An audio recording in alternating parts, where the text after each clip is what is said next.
ഈശോ മിശിഹായ്ക്ക് സ്തുതിയായിരിക്കട്ടെ. ഹല്ലേലൂയാ. കുടുംബാംഗങ്ങളെ, കുഞ്ഞുങ്ങളെ എല്ലാവരും അഭിവാദ്യം ചെയ്യുന്നു കേട്ടോ. ഈശോ പ്രത്യേകം അനുഗ്രഹിക്കട്ടെ കേട്ടോ. കുഞ്ഞുങ്ങൾക്ക് സന്തോഷമാണോ? എന്നാ രണ്ട് കൈ ഉയർത്തി കരങ്ങൾ വീശി ഹാലേലുയ എന്ന് പറഞ്ഞേ. ഹാലേലൂയാ. മിക്കവാറും ഇന്ന് ആരെങ്കിലും വീഡിയോ എടുത്ത് അയക്കാൻ സാധ്യതയുണ്ട്. സാധാരണ കഴിഞ്ഞ ദിവസം പറഞ്ഞേ കുഞ്ഞ് ബർത്ത്ഡേ ഉള്ളൊരു കൈവക്കാൻ പറഞ്ഞപ്പോൾ വേഗം ചാടി കൈ ഉയർത്തി. കുഞ്ഞുങ്ങൾ നിഷ്കളങ്കരാണ് കേട്ടോ. പ്രിയമുള്ള സഹോദരങ്ങളെ, ഇന്ന് പ്രത്യേകിച്ച് നമുക്കൊരു നന്മറഞ്ഞ് ചൊല്ലി പ്രാർത്ഥിക്കുന്നത് നിങ്ങളുടെ എല്ലാ നിയമങ്ങൾക്ക് വേണ്ടി പ്രാർത്ഥിക്കുക. നിങ്ങളുടെ എല്ലാ നിയമങ്ങൾക്ക് വേണ്ടിയിട്ടാണ് പ്രാർത്ഥിക്കുന്നത് കേട്ടോ. ഈ ആഴ്ച നമ്മൾ ഇച്ചിരി അത് പല കാര്യങ്ങൾ പറഞ്ഞ് വിട്ടുപോയി. ഇവിടെ മധ്യസ്ഥ പ്രാർത്ഥന ഫോണിലൂടെ, വാട്സപ്പിലൂടെ, മെയിലിലൂടെ, നേരിട്ട്, പിന്നെ PTM-ൽ, അതേപോലെ തന്നെ STM-ലൊക്കെ മധ്യസ്ഥ പ്രാർത്ഥന ചോദിച്ചിരിക്കുന്നവർ എല്ലാ നിയമങ്ങൾക്ക് വേണ്ടിയിട്ട് ഇതിൻ്റെ അടിയിൽ തന്നെ പോസ്റ്റ് ചെയ്യുന്ന എല്ലാവർക്കും വേണ്ടി പ്രാർത്ഥിക്കുകയാണ്. നന്മ നിറഞ്ഞ മറിയമേ സ്വസ്തി, കർത്താവ് അങ്ങയോട് കൂടെ സ്ത്രീകളിൽ അങ്ങ് അനുഗ്രഹിക്കപ്പെട്ടവളാകും. അങ്ങയുടെ ഉദരത്തിന് ഫലമായി ഈശോ അനുഗ്രഹിക്കപ്പെട്ടവനാകും. പരിശുദ്ധ മറിയമ്മേ തമ്പുരാന്റെ അമ്മേ, പാപികളായ ഞങ്ങൾക്ക് വേണ്ടി ഇപ്പോഴും ഞങ്ങളുടെ മരണസമയത്തും തമ്പുരാനോട് അപേക്ഷിച്ച് വരണമേ. ആമേൻ. Praise the Lord. ഇന്നത്തെ നമ്മുടെ വിഷയത്തിന്റെ തലക്കെട്ട് ലൂക്ക 24:53 വാക്യം. നമുക്ക് 24 മൊത്തം വായിച്ചോ. അവിടെ കിടക്കുന്ന തലക്കെട്ട് കൊടുത്തിരിക്കുന്നത് ഇങ്ങനെയാണ്: തിരിച്ചു പോകേണ്ട സ്ഥലം ഇതാണ്. ലൂക്ക 24:53 അല്ലെ ചാപ്റ്റർ ലൂക്കായില്, ഗോസ്പൽ ഓഫ് സെന്റ് ലൂക്ക്. അതിനകത്ത് കാണുന്നത് എങ്ങനെയാണ്: അവർ അപ്പോൾ തന്നെ എഴുന്നേറ്റ് ജെറുസലേമിലേക്ക് തിരിച്ചുപോയി. എന്നിട്ട് പറയാ, അവിടെ കൂടിയിരുന്ന 11 പേരെയും അവരോടൊപ്പം ഉണ്ടായിരുന്നവരെയും കണ്ടു.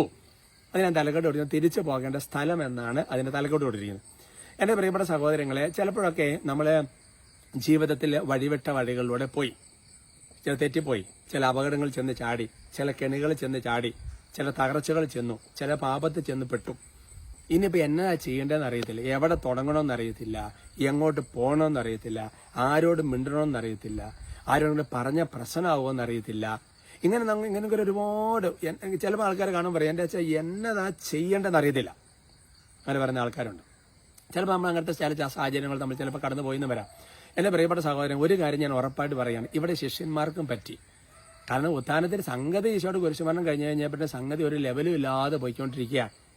എന്നിട്ട് പിന്നെ ഇവർ തിരിച്ചു പോകേണ്ട സ്ഥലം വളരെ ക്ലിയർ ആണ്. ഇവിടെ അവരപ്പോൾ തന്നെ ജെറുസലേമിലേക്ക് തിരിച്ചു പോയി. ജെറുസലേമിന്റെ പ്രത്യേകത എന്താ? സഭ സ്ഥാപിക്കപ്പെട്ട സ്ഥലം, ദേവാലയമുള്ള സ്ഥലം അല്ല. അപ്പൊ പോകേണ്ടത് എങ്ങോട്ടാ? പ്രാർത്ഥനയിലേക്ക്. എന്നിട്ട് ഏത് സഭയിലേക്ക്? പത്രോസ് അല്ലേ?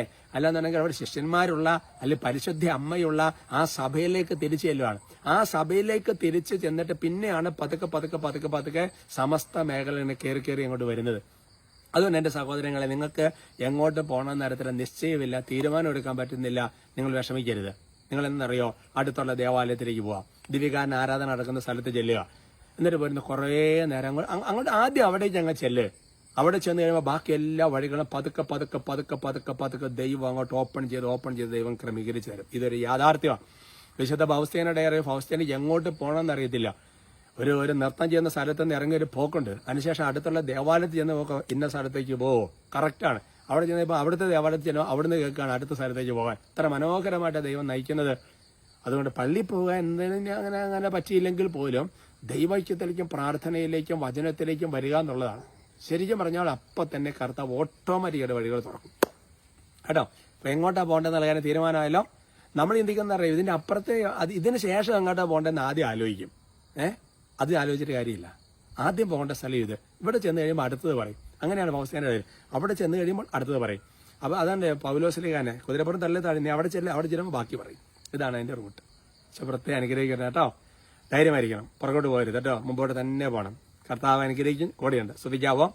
ഹല്ലേലൂയ, ഹല്ലേലൂയ, ഹല്ലേലൂയ, ഹല്ലേലൂയ. ഈശോയെ ഞങ്ങളങ്ങനെ ആരാധിക്കുന്നു, സ്തുതിക്കുന്നു, നന്ദി പറയുന്നു, മഹത്വപ്പെടുന്ന കർത്താവെ, അത്ഭുതകരമായ സാന്നിധ്യം നൽകണമേ, അത്ഭുതകരമായ കൃപ നൽകണമേ.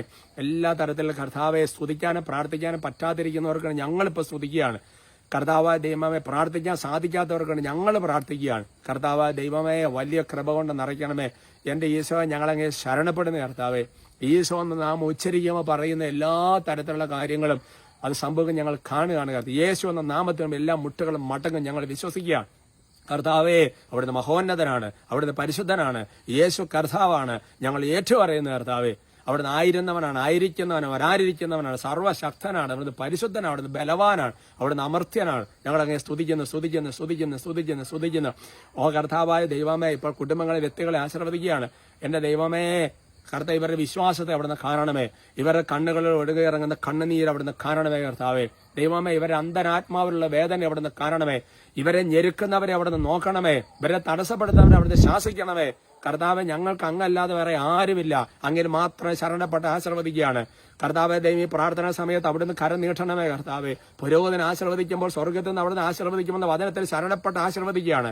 ഇവരെ ശല്യം ചെയ്യുന്ന ദുഷ്ടാര്യങ്ങൾ യേശുവിന്റെ നാമത്തിൽ ബന്ധിച്ച് ബഹിഷ്കരിച്ച് കുരിശിന്റെ ഉള്ളിൽ ചാട്ടി പായിക്കുന്ന കർത്താവ്, ഇവരെ എഴുതി വെച്ച് പ്രാർത്ഥിക്കുന്ന മധ്യസ്ഥ പ്രാർത്ഥന നിയോഗങ്ങള്, പ്രത്യേകിച്ച് ടോക്കൊക്കെ ആവർത്തിച്ച് കേട്ട് പ്രാർത്ഥിക്കുന്ന നിയോഗങ്ങളുടെ മേൽ യേശുവിന്റെ കരുണ വരട്ടെ. ദുഷ്ടാര്യങ്ങളെ ബന്ധിക്കുന്നു. തിരുരത്വത്തിന്റെ സംരക്ഷണം ഉണ്ടാകട്ടെ. നിങ്ങൾക്ക് അത്ഭുതകരമായ യേശു ഇടപെട്ടു എന്ന് പറഞ്ഞ് ലക്ഷങ്ങളെ സാക്ഷ്യപ്പെടുത്താൻ കർത്താവ് ഒരു വഴി തുറക്കട്ടെ. നിങ്ങളെ ആശീർവദിക്കുന്നു. നമ്മുടെ കർത്താവ് ഈശോ മിശിഹായുടെ കൃപയും പിതാവായ ദൈവത്തിന്റെ സ്നേഹവും പരിശുദ്ധാത്മാവിന്റെ സഹവാസം നിങ്ങൾ എല്ലാവരോടും കൂടി ഉണ്ടായിരിക്കും, ഇപ്പോഴും എപ്പോഴും എന്നേക്കും. ആമേൻ.